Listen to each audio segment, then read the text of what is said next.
Boa noite, queridos amigos e amigas do nosso Frater Joana. É com muita alegria que estamos mais uma noite reunidos para estudarmos juntos a série psicológica da Joana de Ângeles. Hoje nós teremos a meditação com a nossa querida Ilma. Na sequência, o Marco Antônio vai apresentar para nós um capítulo do livro O Despertar do Espírito, sem conflitos nem fobias. E na sequência, o Nélio vai apresentar três partes do livro Leis Morais da Vida. Leis Morais da Vida, da Lei do Trabalho, os itens 7, 8 e 9. Então, convido a todos para nós fazermos a nossa prece inicial. Elevando o nosso pensamento a Deus, ao Criador, ao nosso Mestre Jesus. Senhor Jesus, que o Senhor possa abençoar os nossos propósitos de melhoria, de trabalho, de evolução, que abençoe a nossa inteligência, que abençoe as nossas iniciativas, ainda tão poucas, em sua vinha, em seu campo de trabalho, que abençoe a todos que estão nos acompanhando, nos ouvindo, em seus lares, em suas famílias. Assim seja. Ilma, é com você. Olá, ótima noite a todos, queridos irmãos que caminham conosco com o propósito de aumentar o conhecimento para que possamos compreender melhor as mensagens de Jesus. Hoje eu vou fazer uma proposta para que nós possamos refletir sobre uma lenda que está no livro O Despertar do Espírito, no capítulo que foi estudado a semana passada. E Joana vem nos colocar essa proposta assim dizendo: uma antiga lenda hindu narra que Shiva e Shakti, considerados o casal transcendente do panteão sagrado da sua religião, encontravam-se observando a terra e os homens com seus comportamentos variados. Sentiam as dores humanas e procuravam diminuí-las, na medida das possibilidades, sem que com isso eliminassem os fatores causais dos sofrimentos. Repentinamente, Shakti percebeu um homem pobre, coberto de andrajos, que jornadeava por longa estrada, cujo fim parecia remoto. Apresentava-se-lhe muito desgastado no corpo e na emoção. Suas vestes não passavam de um monte de remendos e trapos que mal lhe cobriam a nudez.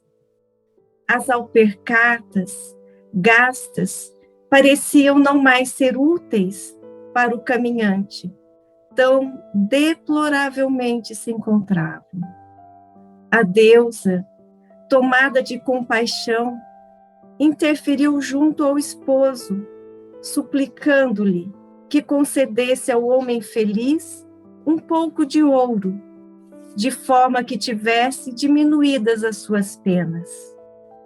Sensibilizado pela interferência magnânima, Shiva observou o viandante e redarguiu apiedado.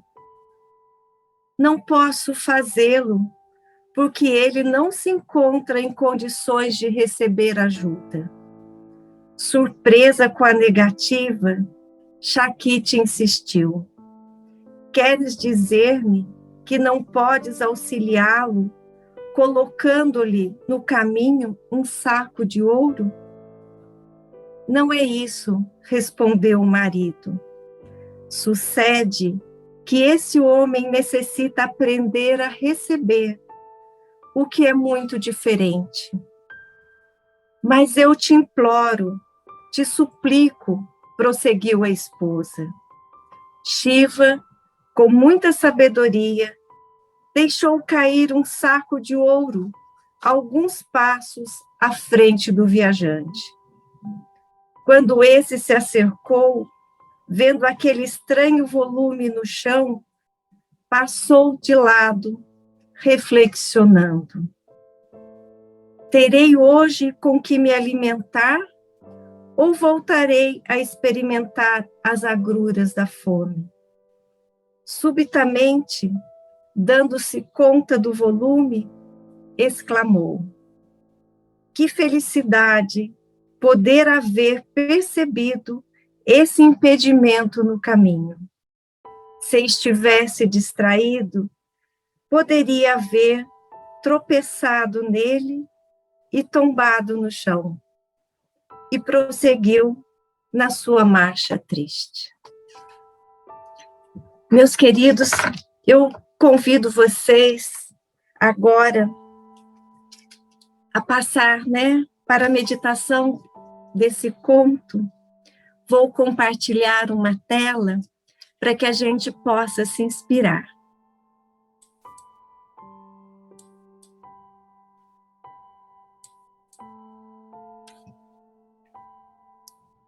Vamos começar, então, com algumas inspirações profundas.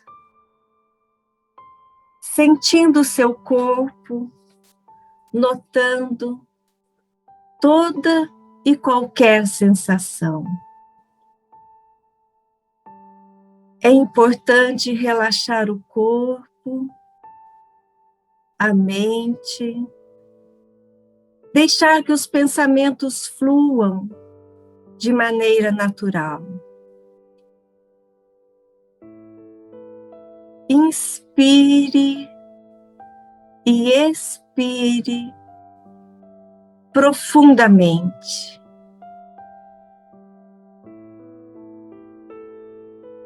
Solte todas as tensões.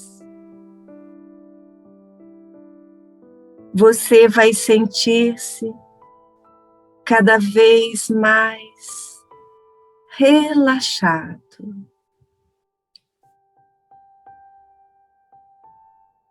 À medida que eu falo, naturalmente os seus pés se relaxam. Relaxe suas pernas. E à medida que sua respiração vai se tornando mais profunda, seu relaxamento aprofunda cada vez mais. Inspire e expire profundamente. Relaxe o abdômen e as costas.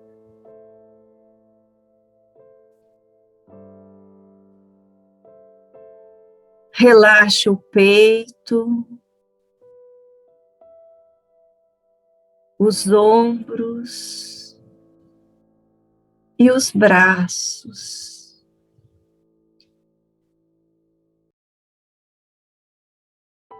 Relaxe o pescoço, a cabeça. Solte o maxilar.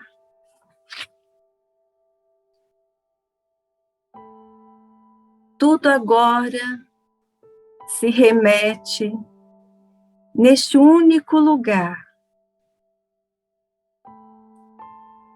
no tempo e no espaço.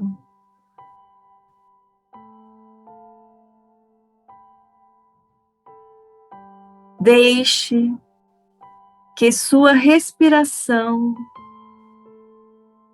te ajude a limpar sua mente de maneira natural.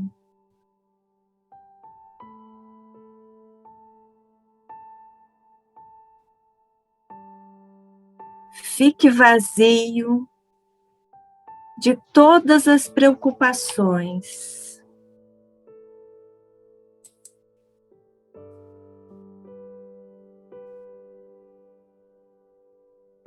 Concentre-se em minha voz. Ouça a música.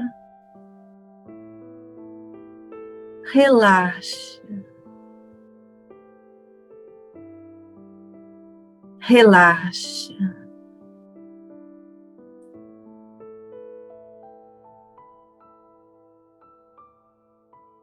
Busque em sua tela mental e visualize um lago.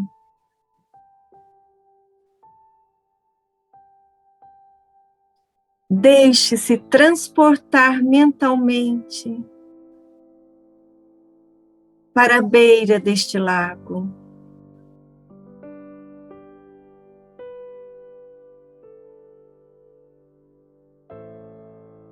A paisagem é acolhedora. Sinta uma suave brisa que lhe acaricia a face.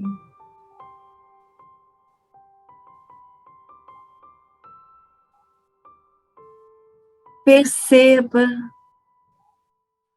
os aromas da natureza.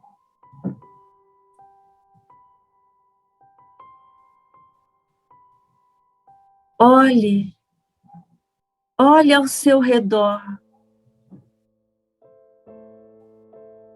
A natureza lhe abraça. Mentalmente, você se lembra da fábula hindu.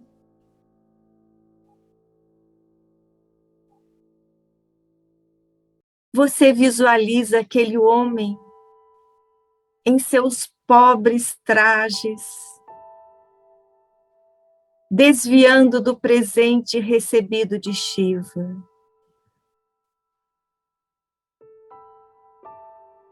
E pensa como ele pode desviar do saco de ouro.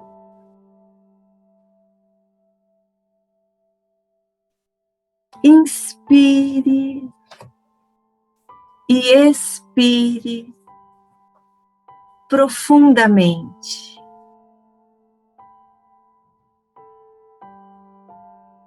Vou convidá-lo a sentar-se à beira do lago e olhar sua imagem refletida nas águas.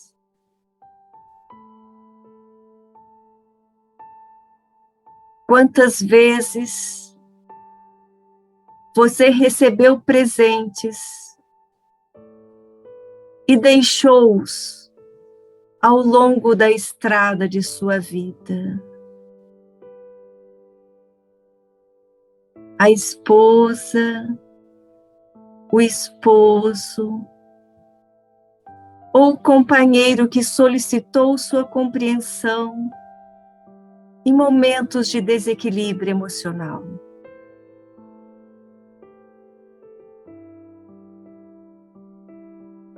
O filho ou filha que não reconheceram sua dedicação e o amor e o abandonaram.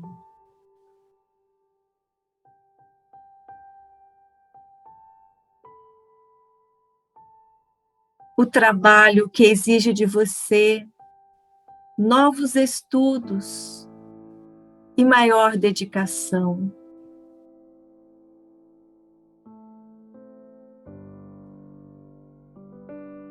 O vizinho que sempre perturba seu sossego com sons inadequados, no horário do seu repouso.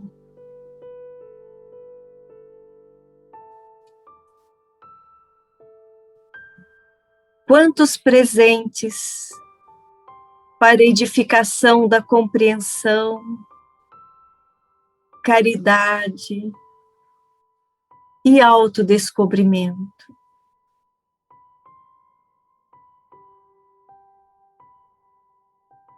Inspire e expire profundamente.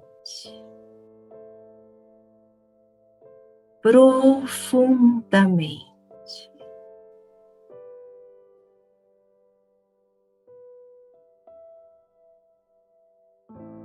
Sinta a paz que reina na natureza.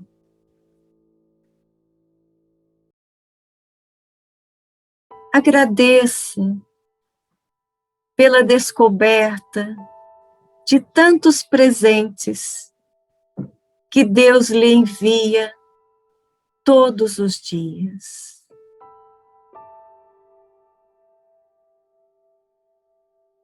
Agradeça pela coragem que mora dentro de você.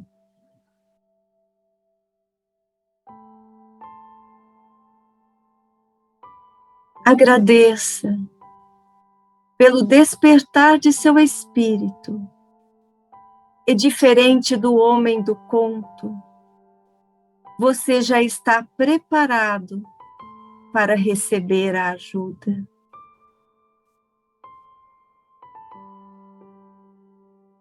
Inspire e expire profundamente, suavemente.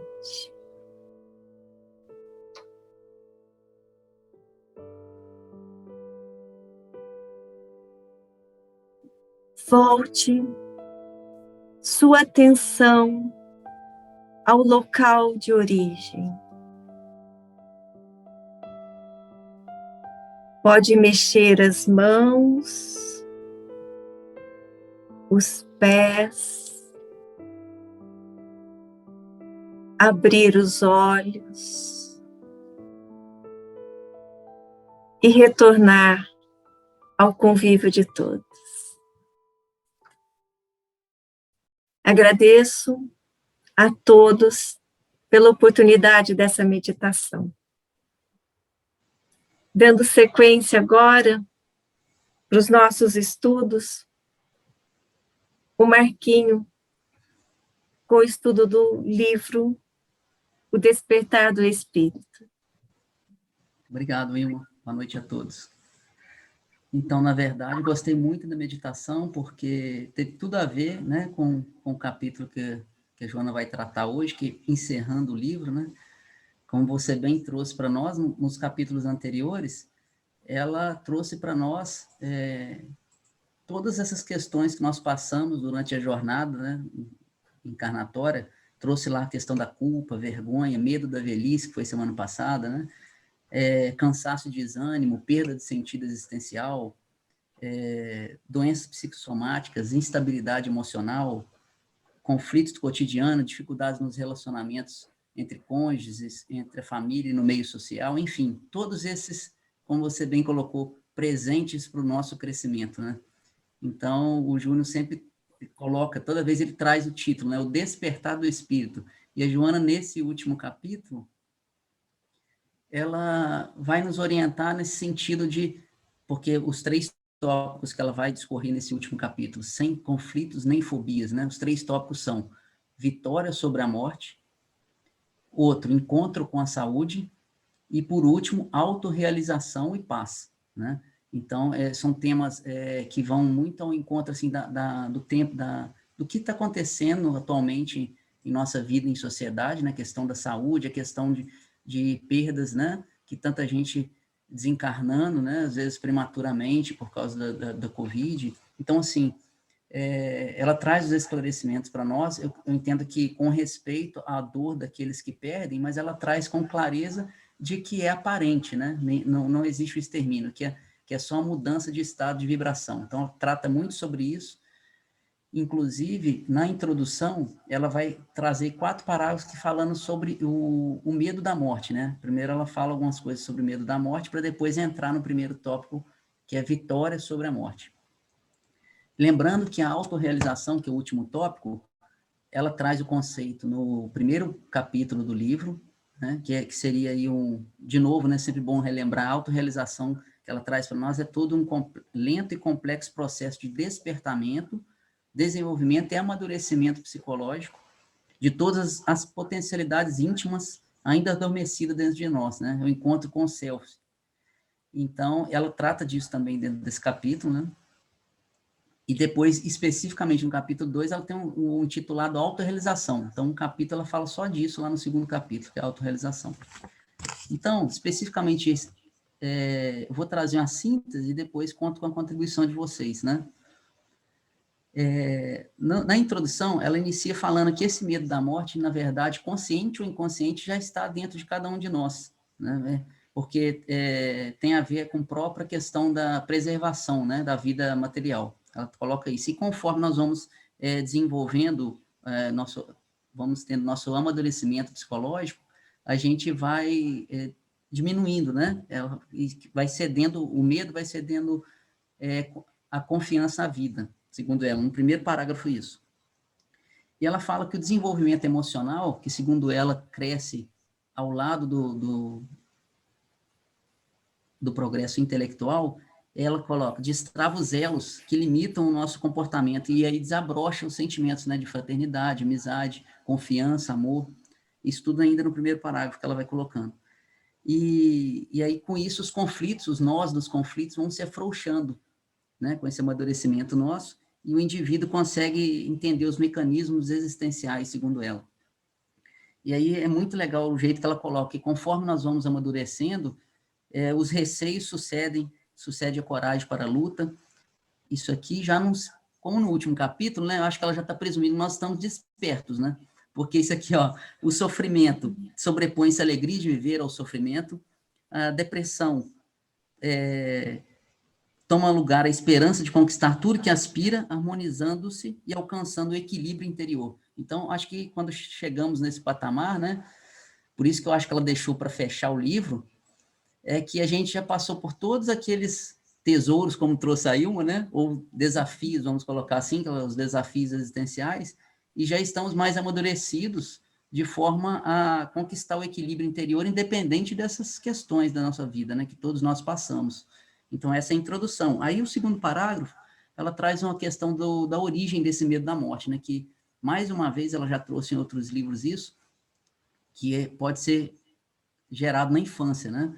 Então, a importância do amor para a criança, né? Não só o amor no sentido de cuidado, mas ela coloca até a questão do toque afetivo, né? Ela coloca aí que pode ser causa de vários conflitos e transtornos, né?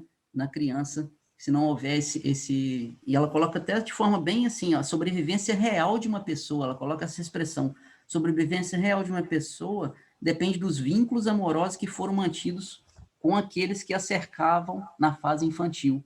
Então, realmente é sério, e não é o primeiro livro que ela fala isso, né? Dos transtornos que pode gerar quando a criança não é amada e passa por dificuldades e sofrimentos nessa fase, né? Que o toque, inclusive, ela fala que vitaliza o bebê e faculta o estímulo de todas as funções orgânicas e psicológicas e traz segurança, certo? Então, quando ele tem essas dificuldades na infância, como resultado disso, pode surgir esse medo, esse temor da morte, né, se ele não é diluído.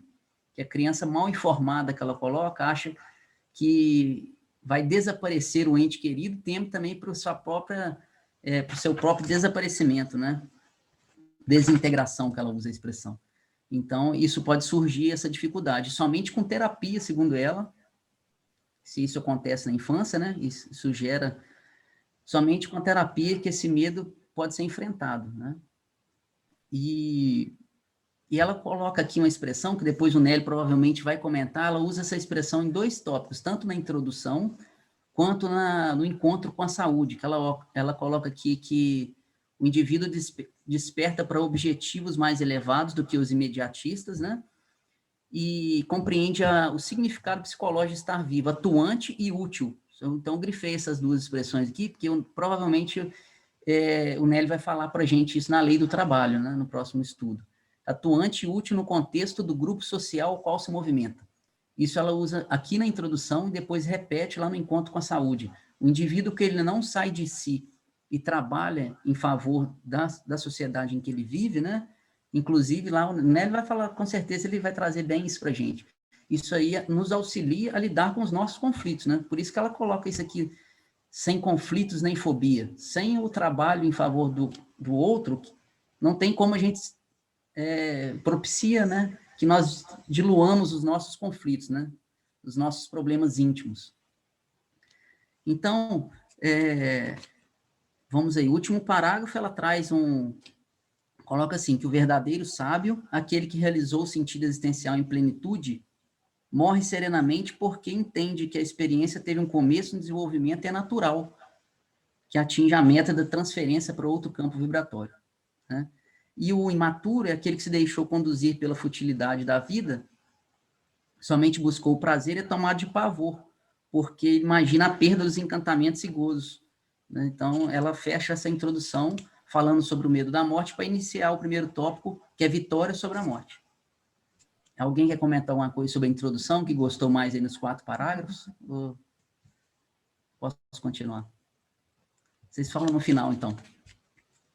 Então, o tópico vitória sobre a morte, que é bem bonito, né? Ela, mais uma vez, ela usa uma expressão que também tem no estudo Nelly, que ela começa assim, que o repouso não existe, que o movimento é a mola central do equilíbrio do universo. E isso, na lei do trabalho, é falado, né? Que o repouso não existe e tudo está em constante movimento. E esse aniquilamento, que somente é aparente, né? É falta de sentido nosso, material, de enxergar, né? Eu falo assim, por conta da pobreza dos sentidos materiais, impede a penetração na complexidade das micropartículas, né? Então, ainda não estamos dotados de sentidos, né, para perceber outra vibração. Então, esse aniquilamento é só aparente, ela começa falando isso, né? Mas uma coisa interessante que me chamou a atenção nesse capítulo Vitória sobre a Morte, que é uma coisa assim, nossa, quantos amigos, né, e famílias e familiares que estão perdendo aqueles que estão próximos agora, de repente, né? Então, ela traz uma reflexão aqui, que ela põe que é compreensível e necessário que o ser inteligente reserve um tempo para reflexão em torno desse fatalismo inexorável. Ela gosta dessa palavra, né? Esse fatalismo inexorável, porque postergar a meditação, segundo ela, por medo ou ilusão materialista, oculta uma imaturidade psicológica. E realmente a gente sempre evita refletir sobre a morte, né? Acho que a maioria de nós evita nem conversar sobre esse assunto, né? Em família, a gente evita conversar. Então, a forma como a gente lida com a morte ainda nos traz mais sofrimento ainda, né? Porque a Joana coloca de uma maneira aqui que nós sabemos, é fatalidade da vida de todos nós, mas ninguém para pensar, né? E ninguém nunca está preparado. Então, o ser que, segundo ela, psicologicamente já está maduro, né? Ele reflete sobre isso. Ele tira um tempo da vida para refletir sobre isso, né? E ela põe aqui que conflitos de variada ordem conspiram no indivíduo para que ele evite pensar na morte, gerando indisfarçável fobia sobre a ocorrência de que ninguém se furtará. Então, ou seja, você não pensar, né, gera fobia. Você não refletir sobre o acontecimento gera fobia, segundo ela. E ali ela coloca mais embaixo que quando a morte, né, passa por um lado, ela se torna detestada, né, por arrebatar o ser loução, ainda são, né, ainda sadio, ou enfermo querido, ou ainda por um acidente trágico, né? Mesmo nesses casos, segundo ela, né, que a morte chega e leva um acidente, que ela é a grande libertadora, que propõe descortinar de horizontes felizes ao viajor que, recuperado dos débitos antes contraídos, prepara-se para receber aqueles afetos que virão mais tarde. Quem de nós que pensa assim, né? Quando perdemos um ente querido, falando assim, não, ele vai para preparar lugar quando eu for, né? Ele já cumpriu o dele, ou seja, ele já está liberto daquilo que ele precisava passar, né? E ela coloca isso, que ela traz isso aqui que eu achei difícil, né? Tem que estar desperto mesmo para pensar assim, ó, pensando-se na morte, ao invés de supô-la como devastação e sombra, deve-se considerá-la como harmonia e luz, que são as naturais consequências da luta evolutiva. Quero saber, depois vocês me contam, quem de vocês que pensa na morte como harmonia e luz? Né? Porque realmente, por isso que eu achei desafiadora a proposta dela, né? É uma mudança mesmo de pensamento. Então, vamos lá. E ela coloca que diante da velhice, né, que atendeu os compromissos, aí ela, nesse último tópico, ela coloca assim, que as pessoas que já estão desgastadas, o organismo, ou que estão com doença em longo prazo, né? Às vezes a pessoa, ou quem perde uma pessoa que está doente na família, ou aquele que já está idoso, né? Que já está com dificuldade de continuar a vida por desgaste orgânico, passa por um desgosto, e ela coloca assim, que embora traduza afetividade, esse desgosto, traduza afetividade e carinho, também guarda, para você ver que ela é rigorosa nesse capítulo, né? Também guarda uma alta parcela de egoísmo retentivo nesses casos, né? Porque pensa somente em si, não se dando conta que representa para o liberto a ruptura dos laços que o mantinham no carro celular em sofrimento. Então, a gente nunca realmente pensa, né? Não, foi uma libertação, porque ele estava sofrendo tantos anos, né? Ou já estava desgastado. Então, ela traz essa reflexão para a gente aí. Coloca aí que a vida é um permanente canto de louvor, de amor e gratidão do Criador. Trazendo só os principais tópicos que eu gostei. No capítulo é muito lindo, mas é longo, né? Então, vale depois a leitura aí. E, por fim, para finalizar esse primeiro tópico, Vitória sobre a morte, ela coloca assim, que a harmonia psicológica resultante do amadurecimento espiritual proporciona a visão otimista da vida sobre qualquer aspecto. Porque, na realidade da vida, isso é profundo que ela traz, hein? A realidade da vida independe de alguém encontrar-se no corpo ou fora dele. Mas depende essencialmente do comportamento do indivíduo e atitude perante si mesmo e consciência cósmica. Bem profundo, né? Esse último parágrafo dela aí. Então, independe, né? A realidade da vida, se nós estamos encarnados ou não, não interessa, né? Interessa os nossos comportamentos e atitudes. Posso prosseguir? Vocês comentam no final? Já vou, então, para o encontro com a saúde. Então, esse tópico, ela faz a reflexão aí, na verdade, a saúde, não necessariamente o indivíduo tem que estar com o corpo sadio, né? Essa é a grande reflexão do tópico, na minha opinião, que ela traz para a gente, porque a gente vê muito isso, né?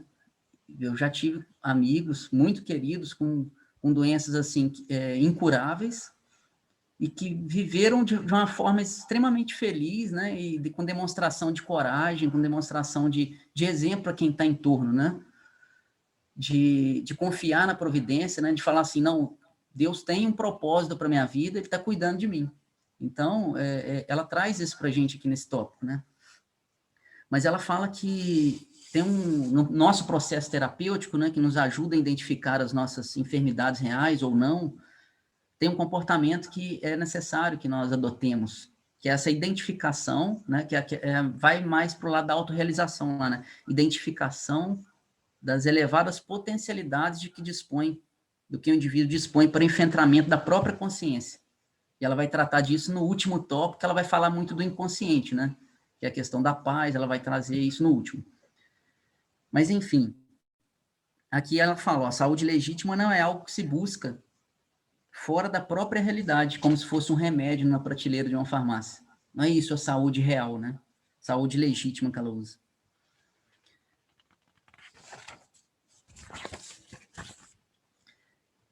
Mas aí ela toca num ponto aqui, que, na verdade, o esforço é do indivíduo. Né?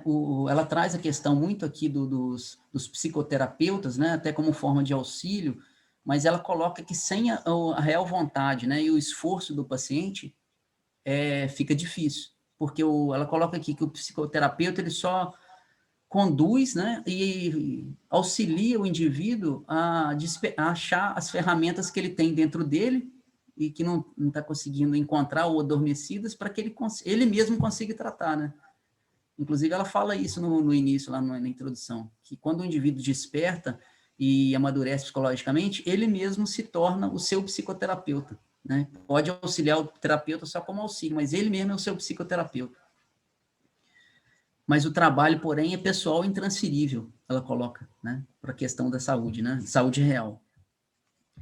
Esse parágrafo, ele é lindo, ele fala isso que eu estava falando, dessa colega minha, que começa assim: não raros enfermos com doenças degenerativas como câncer e AIDS e outras desfrutam de imensa alegria por estarem vivos e lutando contra a conjuntura existencial sem arrefecerem o ânimo, antes confiantes nos resultados saudáveis das terapias médicas especializadas, fruindo cada momento o máximo de experiência, sem preocupação com o tempo que lhe resta.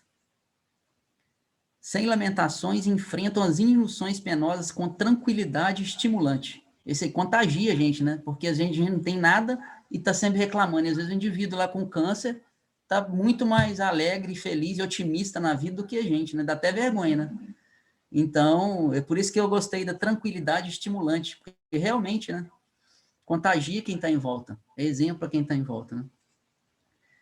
E ela coloca assim, que a doença somente é impedimento para quem se recusa a alegria de existir e receia enfrentar a conjuntura que considera limitadora para a sua felicidade. Pode-se viver com equilíbrio mesmo que sobre algumas limitações perfeitamente superáveis. Quando se crê que a enfermidade é uma desgraça, que tudo impede, eila que assim se manifesta. Não é interessante? É o poder, né, do nosso pensamento e da nossa vontade, né? Então, a visão otimista e rica de resignação dinâmica, veja que ela usa uma qualidade aí para resignação, né? Resignação dinâmica, que não se submete ao seu impositivo, mas luta por superá-lo. Transforma-se em experiência positiva para que os objetivos existenciais sejam alcançados. Porque, às vezes, aquela doença é exatamente o objetivo existencial, né? Para você desfazer de alguma coisa que você precisava ser desfeito, que estava no inconsciente, que é o que ela vai tratar no próximo tópico. E ela coloca duas palavras aqui que a gente vê muito e a gente tem que tomar cuidado, eu acho, assim, para não acontecer com a gente, que é a autocompaixão e autocomiseração. Ela coloca isso aí, que a gente tem que ceder esses dois para autocompaixão, para autoestima, e a autocomiseração se transformada em autovalorização. São dois tópicos que eu achei muito interessante, porque aí na sequência ela entra uma lenda hindu, mais uma e uma, nesse capítulo atrás, que é belíssima também, que fala para a gente da questão da visão otimista da vida, né? Da gente sempre ver o lado positivo da vida. Não sei se eu vou ler ela toda, vocês leram essa lenda aí? É do jarro quebrado, né? O sujeito que ia carregar todo dia 2 jarros de água para levar para a casa do amo e ia no poço. Um jarro era quebrado e chegava só com a metade, então ele só conseguia chegar todo dia com 1,5 jarro na casa do amo. E um dia, um jarro quebrado virou para ele e falou assim: lamento o prejuízo que te proporciono. Infelizmente, faça a minha rachadura, deixe que se perca metade da água que conduzes. Infelizmente, sinto-me confundido e infeliz. E aí o sujeito que é super otimista vira e fala assim: não te preocupes com isso. Eu reconheço esse prejuízo, porém resolvi transformá-lo em lucro. Vem ver comigo. Observa que do lado por onde derramas a água está bonito, face as plantas, flores e cores que esplendem. Muito bem. Como eu dei conta de que irrigavas esse lado da estrada, resolvi semear-lhe flores. E eis o resultado.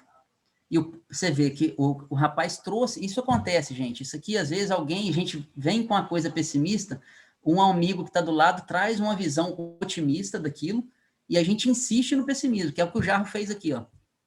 O pote rachado, entretanto, redarguiu. Apesar disso, somente conduzes 1,5 pote com água ao invés de 2. E isso traz-te dano. Ele acabou de explicar, você entendeu? Que o negócio tinha um lado bom, né? E ele puxou para o lado negativo de novo. E isso aí acontece na nossa vida todo dia, né? Então, engana-te, repostou-lhe o aguadeiro. Graças à sementeira que fiz, a tua irrigação natural, diariamente ali colhe algumas flores e adorna a casa do meu amo, o que muito alegra e felicita. E isso devo a ti. Termina aí a história, né? Aí a Joana complementa, né?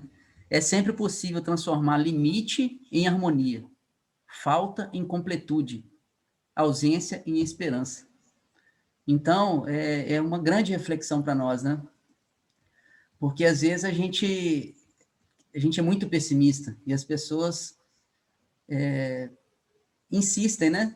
Por exemplo, às vezes se traz já aconteceu casos pessoais comigo, assim, de a gente tentar puxar um amigo pro lado otimista da vida, e ele repete aquilo que ele acabou de falar, igual foi com o Jarro aí, né? Entendeu? Então, isso aí, a gente precisa quebrar isso, né? Ela traz isso que são, esqueci a expressão que ela usa agora, são padrões mentais que a gente tem que quebrar, a gente tem que conseguir ver o lado, isso aí encontro com a saúde, né? A saúde aqui não tem nada a ver com o corpo sadio nesse capítulo, né? Não tem nada a ver, tem a ver com o estado mental mesmo, com a sua forma de ver a vida, né? E o que acontece com você.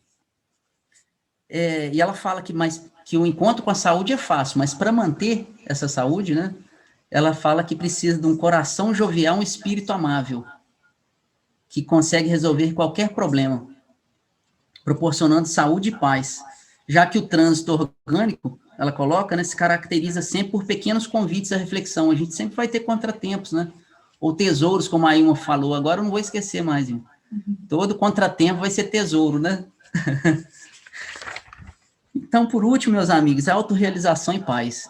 É importante essa autorrealização, porque é a quarta vez que ela fala disso no livro, né? Tem um conceito no primeiro capítulo, tem um segundo capítulo inteirinho sobre o tema, autorrealização. Então, é um tema importante para o despertar do espírito, né? Entendi isso? Ela quer frisar bastante essa questão da autorrealização para nós. E aí ela cita aqui que essa questão de entendimento do inconsciente humano sempre foi uma luta, né, dos estudiosos do comportamento e do pensamento.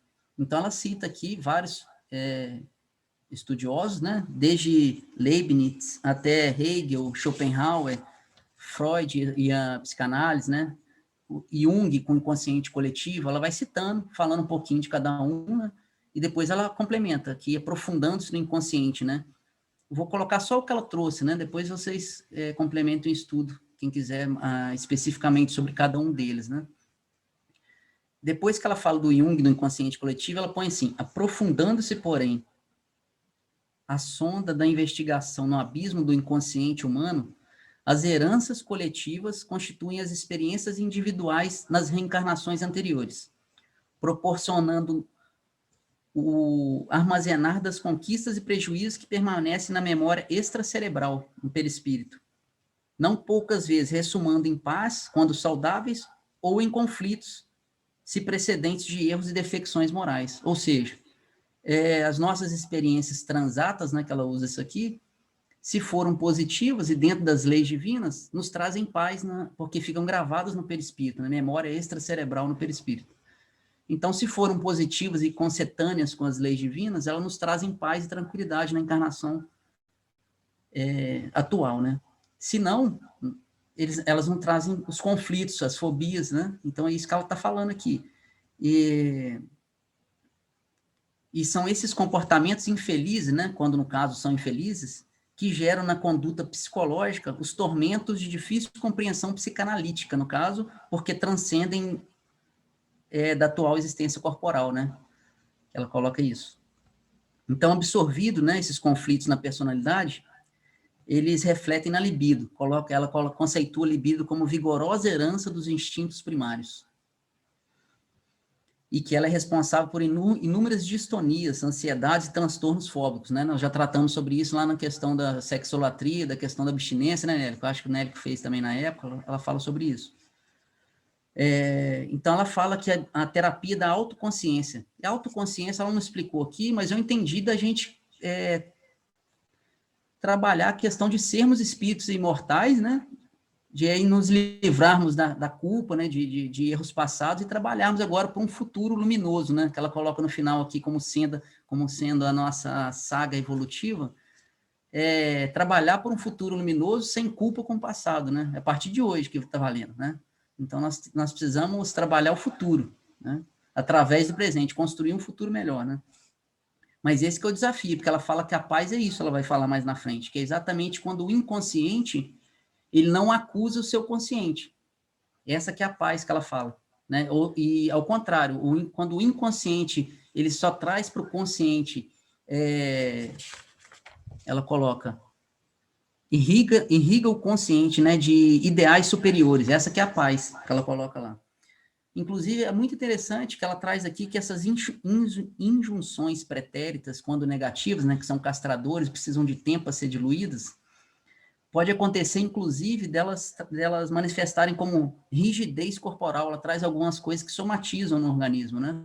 Essas injunções de outras encarnações. Ela traz como rigidez corporal, tensões musculares, como se anéis vigorosos imobilizassem o paciente, ela coloca. Que se angustia em processos respiratórios deficientes, entrecortados, né? Ela fala que, caso dessa natureza, ela recomenda aqui que a terapia bioenergética do Reiki, olha que interessante, ela falando do Reiki aí, que o Reiki, nesses casos, propicia a libertação dos movimentos e aceitação do corpo, rompendo os elos, facultando a integração harmônica do ego e self. Achei interessante, e depois ela fala que tem casos até mais complexos, quando as heranças do inconsciente coletivo são mais constritoras, ela recomenda aqui, fala que as propostas freudianas, junguianas e behavioristas oferecem mananciais terapêuticos de resultados eficientes. Ela também sugere aqui.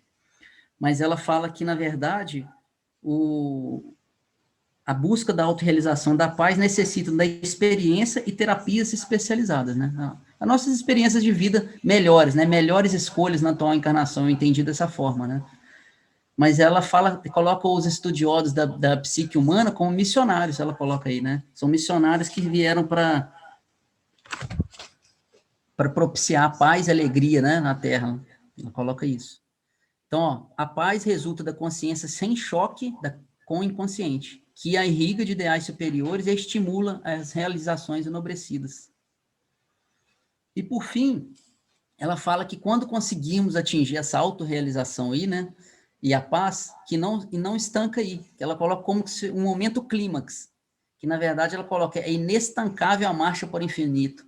Ou seja, quando a gente começa a ficar em paz, tem muito mais coisa, né? Então, é bem interessante esse final que ela coloca isso aí. E, por fim, eu achei muito bonita essa parte final, que ela coloca como saga esplendorosa, que todos nós encarnados como espírito, princípio inteligente, né, necessariamente teremos que buscar. Ela coloca, são 3 tópicos aqui, ó. Vencer as sombras densas para alcançar a luz imarcessível. Tem um capítulo no Jesus, Psicologia Profunda, né, Jesus, o Evangelho, a Luz da Psicologia Profunda, que eu acho que tem esse nome, Luz Imarcessível, né, não sei se vocês estão lembrados que nós estudamos.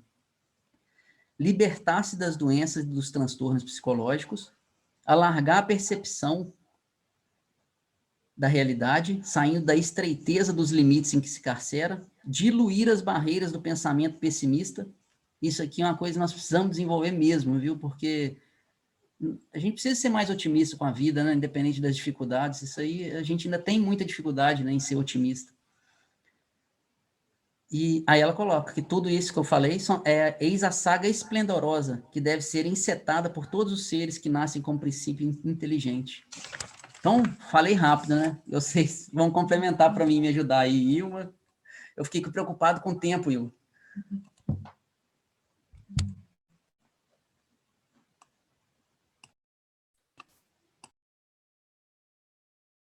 Esse capítulo, né, fechando aí o livro, né, Sem Conflitos Nem Fobias,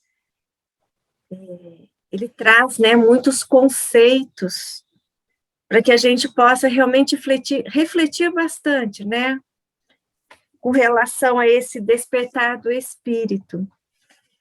Mas se a gente for fazer uma síntese, né, se isso é possível, né, é difícil, mas a gente vê que ela fala do início ao final do amor. No início, para você superar o medo da morte, para que a criança tenha um equilíbrio emocional e não vá sofrer, né? Quando adulto, pela falta de amor que possivelmente ela possa ter sofrido na infância, a necessidade da dedicação dos pais ou dos cuidadores. Inclusive, se eu não me engano, durante acho que a Segunda Guerra Mundial, houve um experimento onde alguns bebês, na faixa acho que por volta de uns 20 bebês, né, de pais que haviam, né, sido capturados durante a Segunda Guerra Mundial. As crianças eram mantidas nos seus berços, ali eram alimentadas, fazia-se a higiene, porém, não eram concedidas a essas crianças o contato físico, o abraçar, o colocar no colo, o ninar. E depois de um determinado período, todos os bebês morreram. Então, isso mostra, né, a necessidade do ser humano para o seu desenvolvimento da carícia, do carinho, né, do amor, para que ele possa não se sentir desamparado. E uma vez desamparado, sentindo-se desamparado, ele perece. Na sequência, né, falando sobre não temer a morte, que a morte é uma passagem que é natural, mas eu acho que o grande ponto ali é quando a morte é natural. Porque se nós, de alguma forma, ultrajarmos as leis, né, as leis de Deus, e provocarmos um suicídio, e quando eu falo de suicídio, não é só aquele de forma abrupta, mas são todas as vezes que nós fazemos algo que faz com que o nosso corpo físico sinta-se, seja prejudicado, né? O uso de álcool, o uso do fumo e os pensamentos negativos. Porque quando a gente cria muitos pensamentos negativos, nós vamos criando caminhos neurais em que a gente começa a ver tudo de uma forma distorcida. Isso traz doenças, né? Nossos sistemas deixam de funcionar de uma forma plena. Então, o cuidado que a gente deve ter por manter essa saúde física plena, né? E não temer pela morte, mas quando ela vier de forma natural, no momento, né, que o corpo tiver suas energias exauridas, mas seguindo, né, um planejamento aí que já estava previsto para essa encarnação. E finalizando, né, lá no tópico final, quando fala de todas as ciências, né, e que o homem será feliz quando ele conseguir esse eixo, né, do ego, self. E só finalizando, essa semana eu ouvi uma palestra do Divaldo Franco falando sobre os milagres de Jesus. E no final da palestra, Pedro conversando com Jesus, ele fala que naquele momento, né, que ele estava na superfície terrestre, o que ele poderia conceder aos homens era a cura do seu corpo físico, porque eles ainda não teriam compreensão para as mensagens que ele trazia. Mas que seria enviado, né, o Espírito da Verdade, e que iria relembrar as suas mensagens e ensinar aquilo que os homens ainda não conseguiam entender. E ele vem falar que não mais a cura física, mas a cura do espírito iria ser possível. Então, quando a gente lê esse último capítulo e que a gente vê, né, falando do avanço da medicina, avanço das filosofias psicológicas, mas que a gente está tão aprendendo a curar o espírito, que mesmo que tenhamos, né, em nossas vidas transatas aí, desvios de conduta, e que isso vão refletir hoje no nosso, né, na nossa atual encarnação, mas que a gente seja otimista, que a gente busque fazer o melhor, que a gente busque estudar, que a gente faça um esforço para cada dia ser um pouco melhor. E assim a gente vai encontrando o equilíbrio, a paz, a serenidade e a plenitude.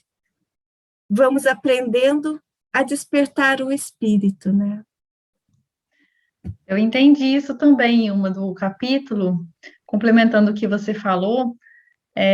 Eu acho que Joana faz um grande convite à esperança, ao olhar para frente, ao olhar para o futuro, né? A termos um propósito, a realmente fazermos planos como espíritos que somos, fora das questões materiais, planos espirituais, propósitos, esses valores que nós precisamos construir, ter isso como meta mesmo existencial. E Emmanuel tem uma frase que eu nunca mais me esqueci, que a nossa vida, a nossa jornada espiritual, ela deve ser como dirigir um veículo. Nós precisamos, sim, olhar um pouco para trás, mas é como se a gente estivesse olhando no retrovisor. A gente olha rapidamente e continua olhando para frente. Eu nunca mais me esqueci dessa analogia, porque muitas vezes nós ainda não nos pegamos, assim, em questões pequenas do passado, coisas que aconteceram, e Joana sempre nos coloca para frente, né? Vamos olhar para o futuro, vamos fazer planos, vamos construir propósitos, vamos trabalhar em favor de nós mesmos, em favor dos nossos, né? Em favor da nossa comunidade. Então, o capítulo é maravilhoso. E nos faz um chamamento, né, para que a gente não se limite. Quando ela cita lá questões das doenças, né, o exemplo do do jarro rachado também, ou seja, a gente sempre vê pelo lado negativo, mas é assim, dentro daquilo que a gente pode fazer, o que é que realmente nós estamos fazendo? Ou seja, que a gente não veja na nossa limitação uma desculpa, a gente pode chamar assim, porque ela fala em evitar a comiseração e a autocompaixão, né? Que a gente não veja isso como uma desculpa, ou seja, que não seja uma bengala para que a gente, se vitimizando, deixe de fazer alguma coisa, né? Tanto para o nosso bem como para o próximo, né? E assim, não importa o que tem lá no teu inconsciente, o que foi que te aconteceu, quais são as experiências negativas, importa sim o que nós vamos fazer hoje. A partir de hoje, como você disse, né, olha, dá uma olhadinha só no retrovisor, então, olhando pelo retrovisor, você vai ter talvez uma sensação, uma angústia, de que alguma coisa aconteceu lá atrás, né? Mas sempre mirando aí na rota, o que está na sua frente, o que você pode fazer de melhor hoje. Então, eu acho que um resumo desse capítulo é assim, é sempre realmente irmos para frente, não importa se você está sentindo mal, tem alguma angústia, citando também, né, as terapias da bioenergética e outras terapias também, mas sempre lembrando que o que nós devemos é extirpar a causa, né? E só através do nosso aprimoramento moral, do nosso estudo, dessa mudança de visão, né, de valores, que a gente vai conseguir chegar lá, né? Foi um estudo muito bonito, um capítulo lindo mesmo. Interessante, né, Marco? Todos falaram, nos traz aqui a ideia de trabalho, né? O trabalho está na base de tudo. O trabalho realmente é uma necessidade, né? Tudo que se falou, o trabalho como é que se diz? É uma necessidade nossa em todos os sentidos, né? Tudo que Joana falou, tudo que o Marco, que todos falaram, há necessidade do trabalho para conquistar a alegria, a saúde física, a saúde emocional, a saúde espiritual, né? Construir um novo futuro, esquecer o passado, né? Olhar no passado só como retrovisor mesmo, como disse a Cíntia. Enfim, há muito trabalho, né? se você me permite, já começar o próximo estudo, que é sobre... Ô, Nélio, pode já dar continuidade, então. Sim. Lembrando que o Chico falava isso, né? Que a gente falou do último tópico dela, é muita paz, né? O Chico fala muita pá, né? Muita Muita paz, pá, meu irmão, perfeito. muita pá. Excelente essa lembrança, excelente. Pode ficar à vontade, Nélio, E obrigado. o estudo passado, a Cíntia termina com a mensagem, aliás, na meditação, trabalhar. Maria Dolores trouxe essa mensagem, né? Muito, muito interessante, muito bonito. O trabalho, Joana vai comentar esse tópico, e ela busca duas questões no Livro dos Espíritos, que são as duas primeiras, né? Então, ela fala assim, a questão 674 e 675. Eu vou colocar por questão didática a 675, só para a gente orientar aqui o aspecto que a gente vai abordar. Então, ele diz assim, a questão 675, do Livro dos Espíritos. Por trabalho, só se deve entender as ocupações materiais? Não. O espírito trabalha, assim como o corpo. Toda ocupação útil é trabalho. É exatamente isso que eu gostaria de comentar com vocês nesse primeiro tópico, o trabalho espiritual. Porque normalmente a gente, quando fala de trabalho, a gente está falando, já pensa no trabalho profissional, no trabalho material, né? No trabalho do corpo físico, mas há um trabalho espiritual. E a gente, no estilo aqui storytelling, vamos contando lembrando algumas passagens, né? Que constam nos livros, e a gente vai colocando esses conceitos, vai abordando esses conceitos, eu acho que de forma bastante didaticamente, acho que vai ficar bom, né? Tem uma passagem que Humberto de Campos conta no livro Boa Nova, no primeiro capítulo. Todo um trabalho da espiritualidade, os espíritos trabalham, né? E Humberto de Campos vai contar todo o trabalho que a espiritualidade tem para preparar o caminho, o ambiente, a psicosfera para que Jesus pudesse reencarnar. Olha quanto trabalho! E é um trabalho espiritual, né? Antes que muitos estivessem reencarnados. Então, vejamos, o trabalho não é só material, não é só do corpo físico, não é só trabalho profissional, é um trabalho também espiritual. Então, ele diz assim, vou ler o tópico, né? Também nos conta Humberto de Campos que, em preparação à vinda do mestre, a espiritualidade se ocupou em renovar a atmosfera fluídica e que medidas de grande utilidade foram tomadas com esse objetivo. O grande império do mundo, o Império Romano, com que, influenciado por um conjunto de forças estranhas, descansava numa onda de harmonia e de júbilo, depois de guerras seculares e tenebrosas. Olha que ninguém soube explicar, o Império Romano entra numa calma, né, numa tranquilidade. Era que o imperador da época, Caio Júlio César Otávio, ele era franzino, ele tinha de doença, a saúde dele era bastante assim abalada, né? E ninguém consegue explicar ao longo da história como ele se manteve no cargo, na função de imperador, e sempre de uma maneira sólida, né? Então, vejam bem, ele vai dizer assim, a cidade dos Césares se povoava de artistas, de espíritos nobres e realizadores. Em todos os recantos permanecia a sagrada emoção de segurança, enquanto o organismo das leis se renovava, distribuindo os bens da educação e da justiça, né? A alma coletiva do Império nunca sentira tamanha impressão de estabilidade e de alegria. A paisagem gloriosa de Roma jamais reunia tão grande número de inteligências. É nessa época que surgem Virgílio, Horácio, Ovídio, Salúcio, Tito, Lívio e Mecenas como favorito dos deuses. E ele termina assim: imergiam nos fluidos do planeta os que preparariam trabalho, a vinda do Senhor, e os que se transformariam em seguidores humildes. Muitos deles vieram como pescador, né?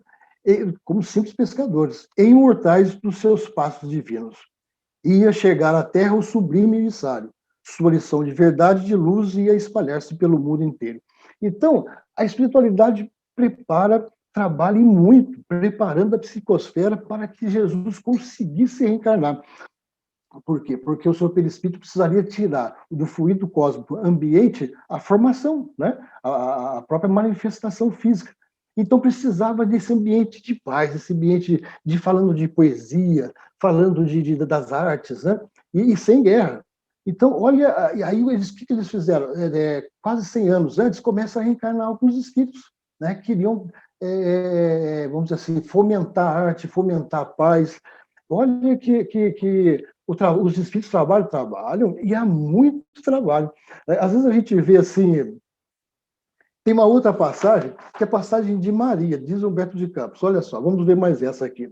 Conta Humberto de Campos que Maria, mãe de Jesus, habitava o planeta de Sírios, e que, a convite de Jesus, reencarnara na Terra para ser sua mãe.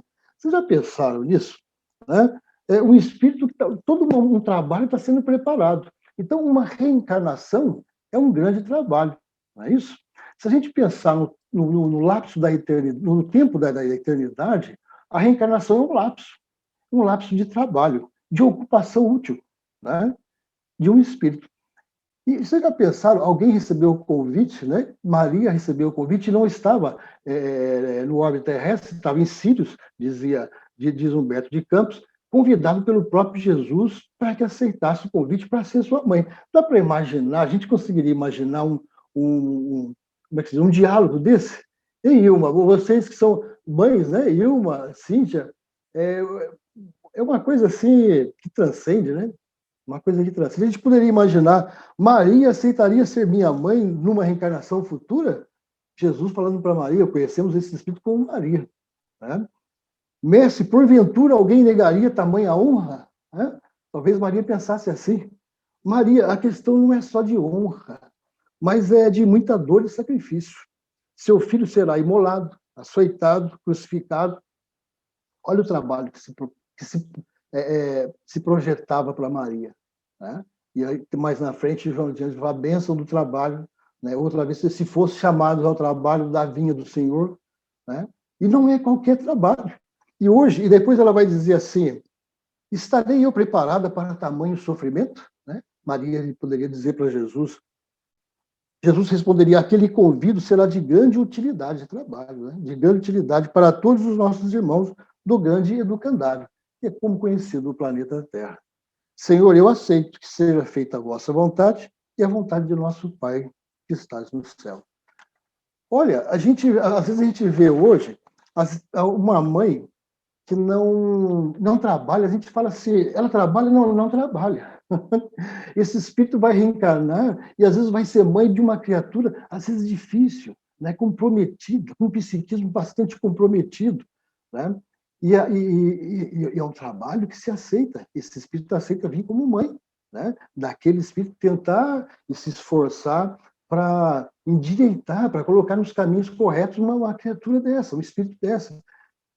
Isso que eu queria passar, assim, essa dimensão de trabalho. Porque a gente fala trabalho profissional, trabalho físico, trabalho da atividade, trabalho com as mãos, né? Mas o trabalho é talvez uma dimensão assim, mais ampla, né? Mais abrangente. Né?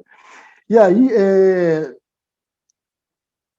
para a gente ter uma noção de Maria, no livro Há 2000 anos, o senador Públio Lentulus, né?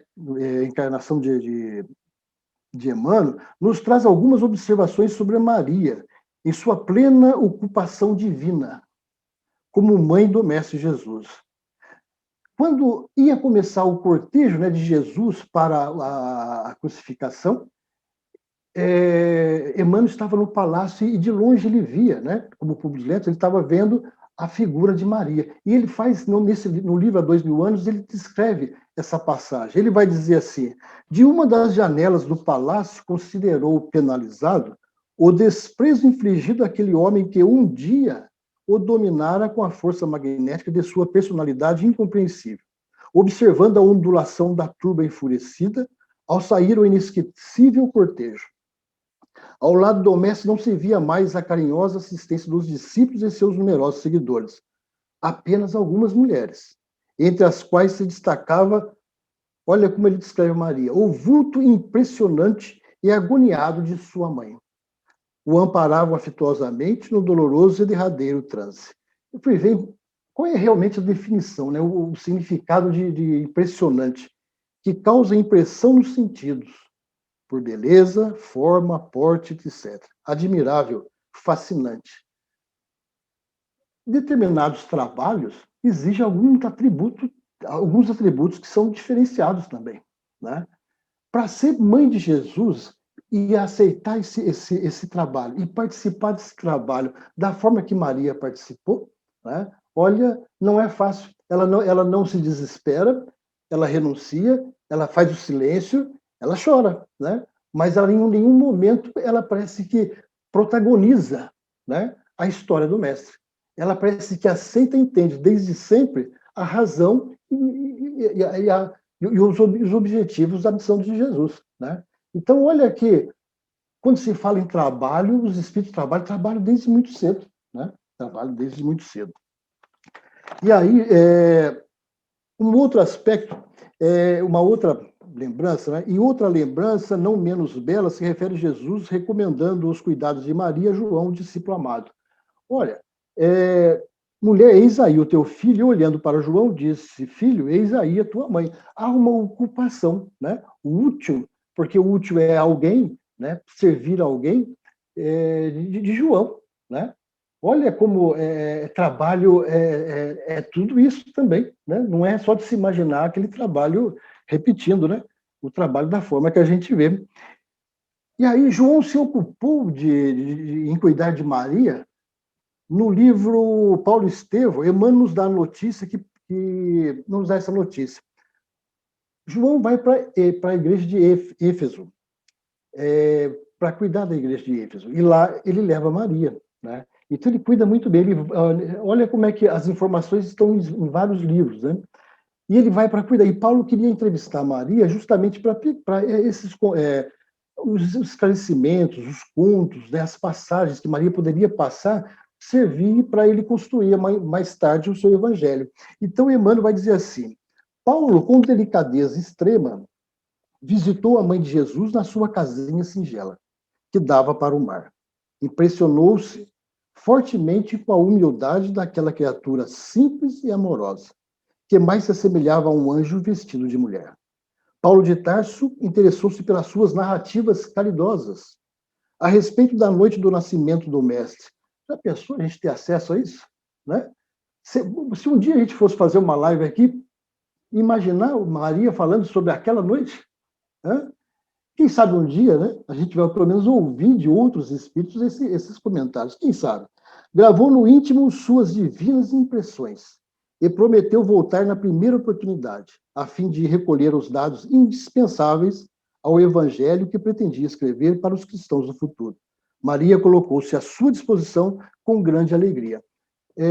Assim como Paulo achou que era muito importante esses dados, né, que ele chama de dados indispensáveis, é interessante a gente lembrar que Maria, quando está em Éfeso, Maria recebia muito os cristãos da época.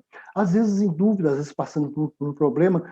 Wilma, é aquele atendimento fraterno que ela fazia, desde já. Talvez ela seja quem tenha inaugurado o atendimento fraterno. E ela vinha ouvir as pessoas vinham com um problema, isso, aquilo, ela tinha uma palavra de encorajar, né? De mostrar um outro aspecto, de mostrar, era uma prece, né? Então, veja que ocupação útil, né? Isso é trabalho? Isso é trabalho, né?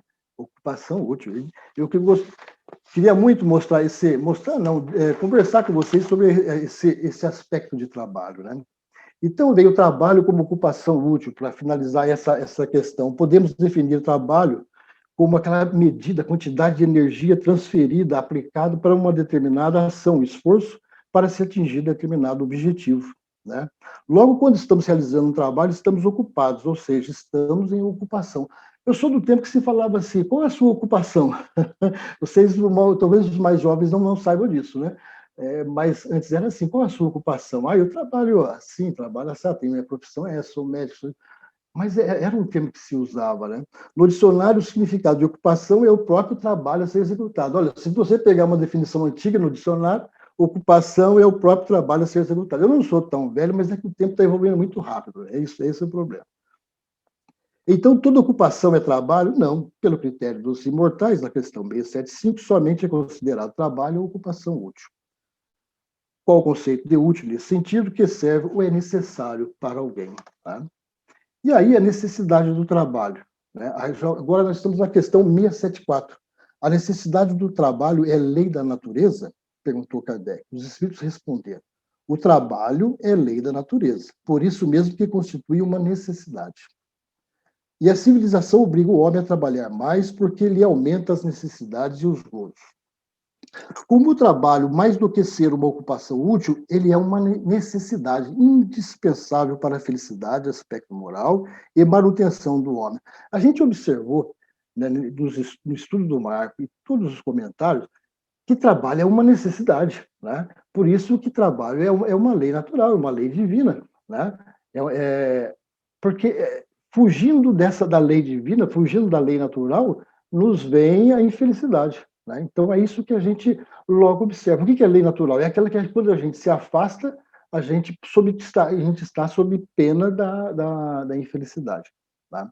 Então, essa é a função da necessidade de trabalho. Eu lembro uma vez que uma historinha de um senhor plantando jabuticabeiras, né? E ele tinha já 95 anos. Coitadinho, plantando jabuticabeira naquele esforço, né? Na paz, na quietude de quem tinha consciência tranquila, estava tudo bem. E aí uma vizinha vem, olha, fala: ô, seu João, o senhor está plantando o que aí? Ele falou: jabuticabeira, minha filha. Ô, seu João, mas jabuticabeira demora 10, 12 anos para dar frutos. Né? Ele falou assim: minha filha, mas até hoje eu chupo frutas que eu não conheço as mãos que plantaram. Então, olha, trabalho não é só proveito próprio, né? O trabalho é alguma coisa que a gente reparte, né? Reparte frutos, né? Pensa no futuro e na distribuição do bem que se possa fazer. Agora vem o item 7, né? Que Joana coloca. Ela coloca a bênção do trabalho. Aí cada um poderia comentar. Eu só coloquei algumas linhas e ele vai dizer assim, a Joana vai dizer assim, a bênção do trabalho, item 7. Sobre pretexto algum te permitas a hora vazia. O trabalho é, ao lado da oração, o mais eficiente antídoto contra o mal, porquanto conquista valores incalculáveis, com que o espírito corrige as imperfeições e disciplina a vontade. O momento perigoso para o cristão decidido, olha que essa frase eu acho que é extraordinária. Ela fala: o momento perigoso para o cristão decidido é o do ócio, não do sofrimento, nem o da luta áspera. Olha que o ócio, a falta do trabalho, né, por isso a gente tem necessidade do trabalho, ele é muito mais assim, prejudicial do que um momento de muito sofrimento ou de luta áspera. Porque ali, muito sofrer, diante de uma luta áspera, a gente está desenvolvendo competências, habilidades, a gente está trabalhando, né? Trabalhando vários sentimentos, trabalhando o emocional, o espiritual. Agora, o ócio é perigoso demais. Alguém gostaria de comentar sobre a bênção do trabalho? Alguma palavra? Ou eu comento os outros itens? Fique à vontade. Posso comentar? Posso continuar? Então vamos. Trabalho de última hora, que é o item 8. Ele diz assim, Joana diz assim: a pretexto de cansaço ou necessidade urgente de repouso, não postergues a ensancha abençoada do trabalho que agora te chega na vinha do Senhor. Quer dizer, às vezes a gente recebe um convite para esse ou aquele trabalho e às vezes se a gente quiser arrumar uma desculpa, a gente arruma. Né? Não posso, eu tenho uma série de desculpas para não aceitar. Né? Mas ela está dizendo assim: não posterga não, né? Aceita esse trabalho, porque esse é um benefício garantido, né? Pode ter certeza. Item 9, bens materiais. Multiplica pelo trabalho e pela ação benéfica todos os bens que te disponham, do corpo, da mente, do espírito. Aquinhoado com os valores perecíveis que dormem ou se movimentam nas tuas mãos, recorda os filhos da agonia ao teu lado, nas tábuas da miséria e do abandono. Um dia, sem que o queiras, deixarás todas as coisas e valores ante o impositivo da desencarnação. seguindo contigo apenas os valores morais legítimos decorrentes dos bens materiais que converteste em esperança, alegria, progresso e paz. Eu tenho mais umas coisinhas, alguém gostaria de... Vamos comentar esses 3 itens. Continuo. Posso continuar? Então, vamos lá. Continuar, né? Então, vamos. Tem uma frase que eu acho que é de André Luiz. Eu peço desculpas porque eu já ouvi essa frase, mas eu não tenho certeza que é de André Luiz. Mas me parece que é. Ele vai dizer assim, o trabalho que desenvolves hoje dará notícias de você amanhã. Tá?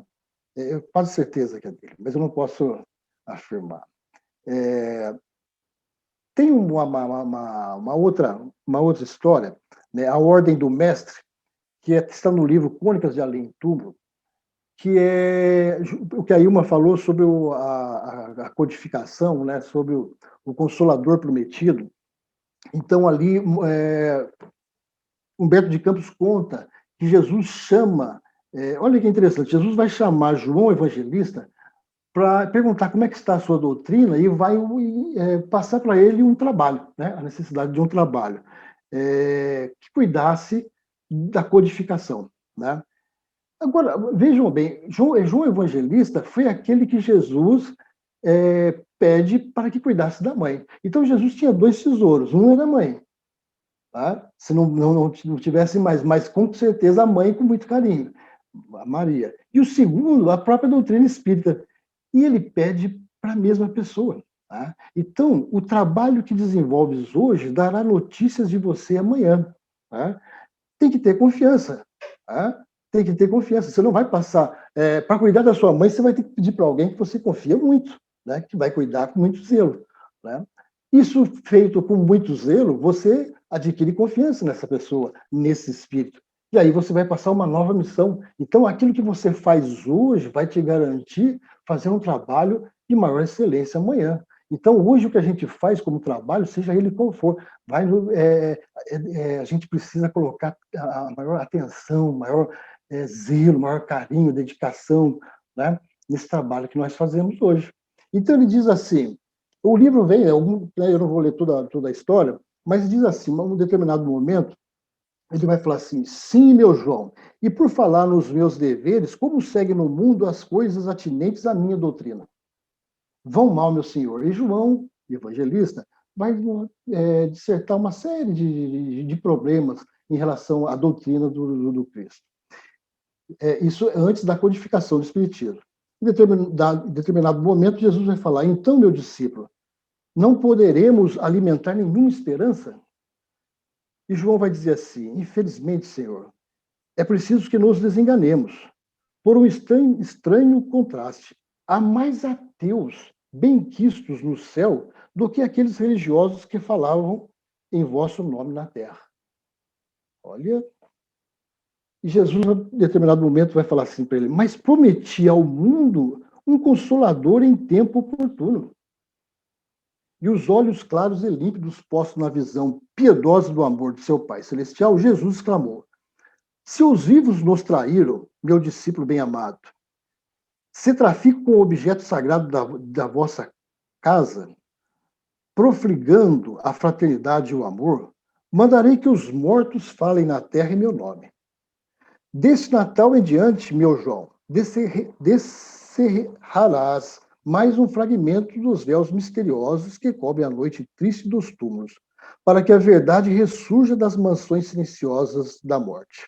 Aí ele vai dizer assim, os que já voltaram pelos caminhos ermos da sepultura, ou seja, os espíritos, né, aqueles que já estão desencarnados, retornarão à terra para difundirem a minha mensagem, levando aos que sofrem, com a esperança posta no céu, as claridades benditas do seu amor. E desde essa hora memorável, há mais de 50 anos, o Espiritismo veio com as suas lições prestigiosas, felicitar e amparar na terra a todas as criaturas. Há mais de 50 anos, essa mensagem ela veio em 1935. Aí, quando a gente vai ler no Livro dos Espíritos, Prolegômenos, Kardec, no final do Prolegômenos, vai dizer assim, eis os termos em que nos deram por escrito e por meio de muitos médios, a missão de escrever este livro. Ele vai dizer assim, os espíritos disseram para Kardec, para encerrar o prolegômenos, né, do livro dos espíritos, diz assim, ocupa-te com zelo e perseverança do trabalho que empreendeste com o nosso concurso. Né? Os mortos falando para Kardec. Porque esse trabalho é nosso. Nele pusemos as bases do novo edifício que se eleva e que um dia deverá reunir todos os homens no mesmo sentimento de amor e caridade. Mas antes de o divulgares, revelo-emos juntos, a fim de controlar todos os detalhes. E aí, uma série de espíritos vão assinar essa carta. Quem que é o primeiro? E não está em ordem alfabética. Talvez esteja em ordem de responsabilidade. O primeiro espírito, quem é? São João Evangelista. Tá? Então, é o próprio. Então, a gente vê o trabalho, né, da espiritualidade, o trabalho do encarnado, o trabalho de uma mãe, seja Maria, seja qualquer mãe, nesse sentido de um espírito comum, né? Não necessariamente da envergadura moral de Maria, e do trabalho profissional, do trabalho, enfim. Né? E o Marquinhos lembrava a questão do repouso, né? Qual o limite do trabalho do repouso, né? É natural e é perfeitamente explicável e necessário que se recupere as forças, porque a lei de conservação também está junto, né? Não dá para ter só uma lei de trabalho. Então, é lei de conservação, recuperar as forças, as energias, para trabalhar mais. Trabalhar, como diz Maria Dolores. Né? Gente, é isso, muito, muito simples. Eu acho que numa forma de contar histórias, né, eu acho que, já que ela comentou só duas questões, né, então a gente comentou também só duas questões. E fique à vontade, né, para enriquecer o nosso estudo. Muito bom, Nélio. Adorei o estudo. A questão do trabalho, eu me lembro sempre de uma mensagem do Emmanuel, que se chama Trabalho Essencial. Não sei se vocês se lembram, né? A pessoa era um militante espírita, trabalhava muito, distribuía a sopa e ajudava nos eventos. E chegando finalmente ao plano espiritual, ele percebe que esqueceu do trabalho essencial, que é o trabalho em si mesmo, né? Então, todos esses trabalhos que nós somos convidados a realizar, eles servem, na verdade, de instrumento para a nossa transformação, né? E tem até, você comentou, da questão da nossa vida ser um trabalho, né? A encarnação ser vista como um trabalho, achei muito interessante. E eu e o Marquinhos gostamos muito de uma oração que tem até narrada na voz do Chico, se chama Teu Livro. Vocês conhecem? A existência na Terra é um livro que estás escrevendo. Cada dia é uma página. Cada hora é uma afirmação de tua personalidade, através das pessoas e das situações que te buscam. Não menosprezes o ensejo de criar epopeia de amor em torno de teu nome. As boas obras são frases de luz que endereças à humanidade inteira. É lindíssima essa oração na voz do Chico. A gente sempre ouve aqui em casa, eu e o Marquinhos, a gente sempre se emociona. Muito bom. Maravilhosa mensagem. Marco. Mais uma vez, ela comentou aí numa linha sobre a questão da desencarnação, né? Fazendo ligação lá com Vitória sobre a morte. Ela comenta nesse tópico seu aí que a gente não vai levar nada, né? E só aquelas construções, a alegria, né? Que nós espalharmos em torno. Ela comenta isso, né? Nesse capítulo. Foi. Aí no segundo. Exato. É isso mesmo. Os bens materiais. O tópico isso, bens materiais. Isso aí. Tá. Muito bom. Pena que acabou, né? O despertar do espírito. Né, acabou, é verdade. Começamos o Amor Imbatível Amor na próxima semana, salvo engano. Sim. Alguém quer mais algum comentário? Esse estudo falando do trabalho, ele é tão importante, E assim como a Cíntia colocou, para que a gente possa, né, que o trabalho mais difícil, mais árduo, é aquele que a gente faz em nós mesmos, né? Tem naquele livro Jesus no Lar, falando, né, de um artesão que ele era encarregado de preparar as pessoas no processo evolutivo. Então, se tinha um aleijado, ele ia lá com seu martelinho, com seu cinzel, e tirava a imperfeição. E assim ele fez, né, em diversos enviados, né? Mas quando chegou na sua vez, ele, né, buscou o anjo, que era o dispensador dessas tarefas, e disse que ele já estava cansado, que ele estava fazendo aquele trabalho, né, já há muito tempo. E aí o anjo olhou para ele e tal, apontou algumas imperfeições e disse que, né, ele como consertador, que ele fizesse o autotrabalho. Aí ele começou, né, corrigindo o pé, e como doía, e as dores fizeram com que ele se revoltasse, e ele não deu conta. Aí ele precisou que o outro viesse para fazer as correções no seu corpo. Então, falando de trabalho, né, e falando dessa necessidade de autoaprimoramento, o quanto é importante, né, a gente ter consciência dessas correções que nós precisamos fazer em nós mesmos para podermos atingir um patamar, né, de evolução um pouco maior. E realmente, e olhar para o trabalho como sendo algo que produza algo de bem, né? Às vezes nós confundimos, assim como o Nélio citou várias vezes, falando de trabalho apenas para quenhoar bens materiais. Se uma pessoa assim agir ao longo da sua existência, ela vai se sentir vazia, né?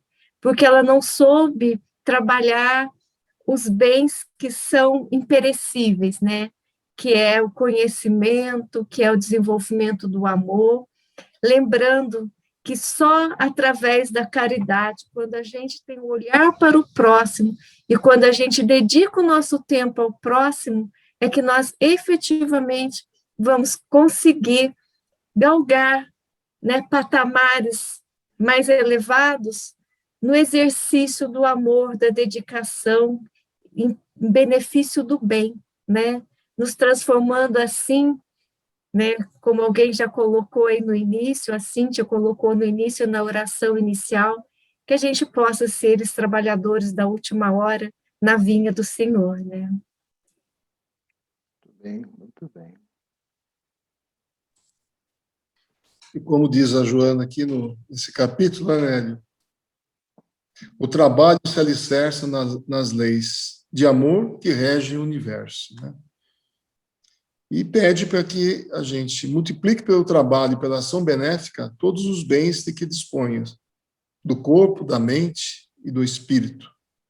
Um dia, sem o que o queiras, deixarás todas as coisas e valores ante o impositivo da desencarnação, seguindo contigo apenas os valores morais legítimos, decorrentes dos bens materiais que convertestes em esperança, alegria, progresso e paz. Qual o semeador de estrelas que, após transitar por caminho de sombras, conseguiu transformá-lo numa via láctea de brilhantes celestes. Então, eu acho que com isso também a gente faz aí uma interação muito profunda, né, com o capítulo que o Marquinhos estudou, nos proporcionou o estudo, né, de Sem Conflitos e Nosfobia, onde também somos conclamados ao trabalho, né, ao trabalho de desenvolver não só a parte intelectual, como emocional, a psíquica e espiritual também, né. É isso aí, gente. Muito bom. Brilhante. Muito bom. Excelente. Então, ninguém for mais comentar, eu ia pedir a Cintia para fazer uma prece para a gente do Emmanuel, que eu achei aqui. Não sei porque que eu lembrei dessa prece, se vocês não se importarem, se ela encerre com essa prece para nós. Pode ser? Ótimo. À vontade.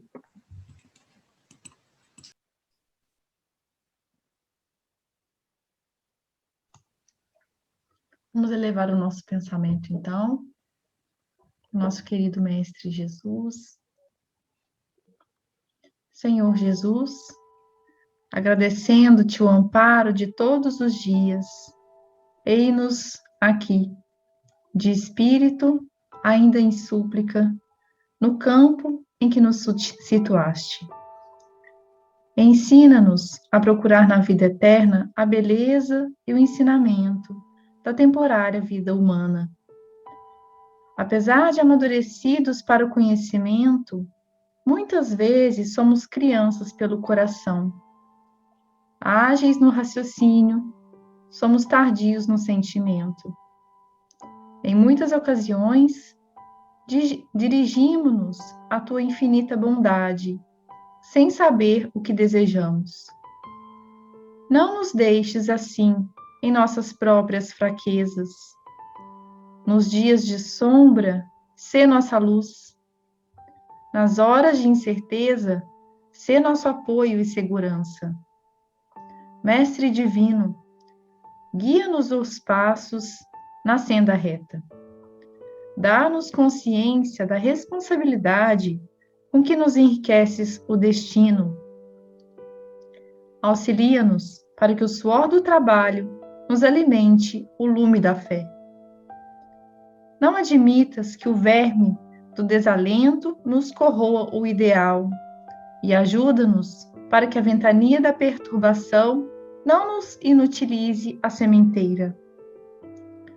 Educa-nos para que possamos converter os detritos do temporal em adubo que nos favoreça a tarefa. Ao redor da leira que nos confiaste, rondam aves de rapina, tentando instilar-nos desânimo e discórdia.